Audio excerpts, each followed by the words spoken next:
Hello and welcome to episode 4 of the Free Players Project. At the end of last week's episode, I asked you to help me decide if we should add Wants to Watch Myron Bowadou to the squad, and the few of you that could be asked to reply said, yes Steve, add him. So I did, and here's the proof. Didn't get anything great out of the packs that came with him, but he does go straight into the squad, which is starting to look a little bit more suitable for the project that I had in mind. Before we get into the first game of this episode, I want to make a public service announcement. I'll be honest with you here, I'm not making this series for money, I don't want 1 billion subscribers, and I don't care how many views it gets.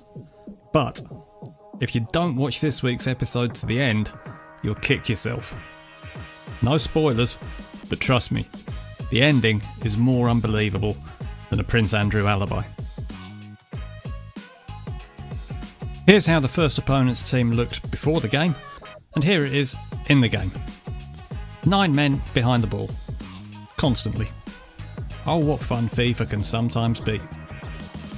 In the 17th minute, we won a throw-in, and as a big old fuck you to Mr. 9 men behind the ball, we tried the infamous Ronaldinho offside throw-in, which worked a treat. With a few nifty passes, his 9-man defence was bypassed, and Kluivert set up Myron, what's his name, for the simplest of debut goals. When Kimpembe decided not to tackle Gabriel Jesus, it didn't look good. But Costil has been quietly impressive in goal, and once again he stepped up to prevent the equaliser. Bowadou, apparently that's how you say it, proved that he's more than just a fox in the box, with this ball over the top to Kluivert. And after a bit of tricky wing play from the Dutchman, up popped his compatriot to eventually finish the move that he himself started. Just before half-time, Ben Yedder shithoused his way past Trent, and if you haven't figured it out yet, sweaty cutback goals are the easiest way to score in this year's FIFA. Debut hat-trick for what's his name. Senor Bielsa, he make me work so hard, I burn hole in my boots. Very big hole. After the opponent went walkabouts with John Stones, Ben Cheddar cheesed home a fourth. Kluivert made it 5, and it was clear why this bloke needed 9 men behind the ball. And that's how it ended.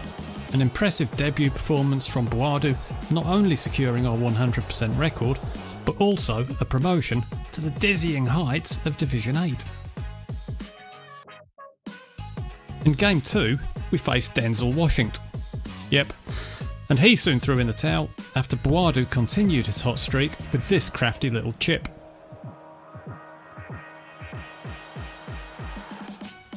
Denzel Washington thought he'd have looked for the equaliser. Get it? No. Why do I bother? The third game was a closely contested but, unlike Mauro Icardi's personal life, a largely uneventful affair until Bowadou and Kluivert combined to set up Rafinha for this thunder bastard. The opponent was a decent player and he continued to fight hard, and in a game of very few chances it was a huge relief to hear the final whistle blow with our 100% record still just about intact. So on we go to the final match of the episode, and man, what a humdinger this was going to turn out to be.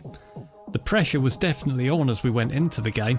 Not only would the outcome of the match determine whether or not we get a rewards upgrade, we also needed the win to continue our streak and achieve quick-fire promotion to Division 7. Oh boy. With a team that contained the likes of Modric, Depay, Hazard and Aguero, the last thing we needed was for this guy to be any good at the game. Unfortunately, he was. The alarm bells were already ringing when he created this opening for Porto with 10 minutes on the clock. But Costil made the save, and it looked like the French shot stopper was going to be in for a busy 90 minutes. 10 minutes later, Porto was bearing down on goal once again. Sheesh. At the other end, chances were few and far between, as Alaba and Jimenez comfortably handled everything that was thrown their way. Nothing was going right, and it was all summed up by this Rafinha cross after some great work down the right wing. But while the attack faltered, Costil and his back four continued to somehow keep us in the game.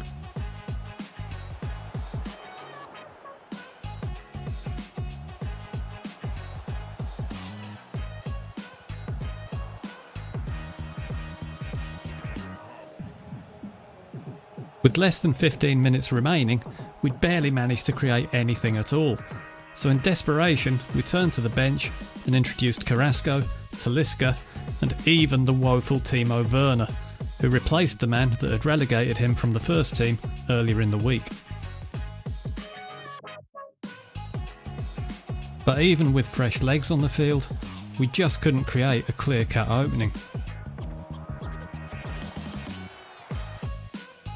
And as time continued ticking away, our chances of upgraded rewards and promotion began disappearing with it. Or did they? Wait, not Werner. Please God, not Werner. Anybody but Werner. Oh my God.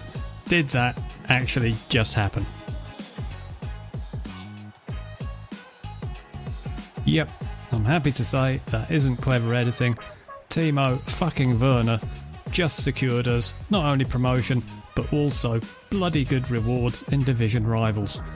What the hell just happened? Costil, you absolute legend.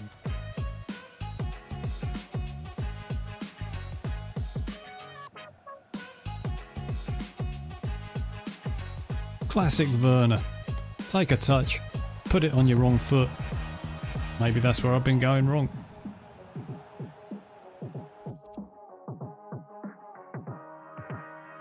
Who would have thought that promotion to Division 7 could ever taste this sweet?